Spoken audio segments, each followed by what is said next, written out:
व्यक्ति राजा क्षयर्ष उसके रहस्य को नहीं जानता था। एस्तेर यहूदी थी। एस्तेर का रिश्तेदार मोर्दकै महल में कार्य करता था और उसकी देखभाल भी करता था।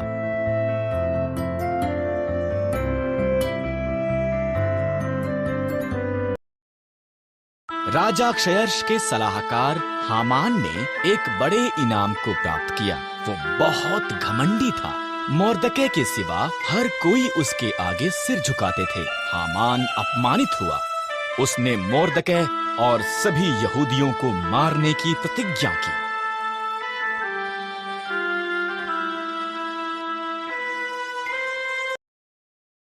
हामान ने क्षयर्ष को बताया कि यहूदी खतरनाक थे और उन्हें मारना चाहिए। क्षयर्ष सहमत हो गया और उन्हें मारने की एक योजना बनाई। मोर्दकै डर गया था और रानी एस्तेर को ये संदेश भेजा।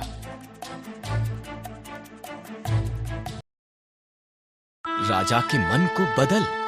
मोर्दकै ने कहा, अगर मैं उसके निमंत्रण के बिना जाऊं तो वो मुझे भी मार देगा। एस्तेर ने जवाब दिया, शायद तो इसी पल के लिए रानी बनाई गई थी। मोर्दकै ने कहा।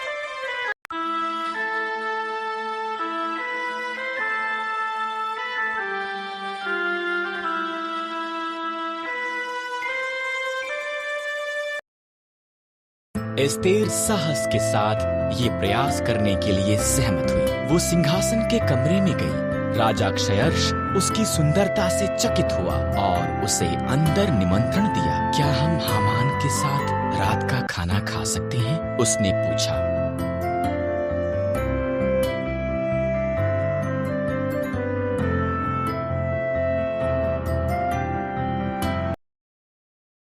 हामान उसके पिछले आंगन में एक बड़े खंभे का निर्माण कर रहा था। उसने इस पर मोर्दकै को मारने की योजना बनाई थी। तब राजा का निमंत्रण आया, इसलिए हामान रात के खाने के लिए महल में गया।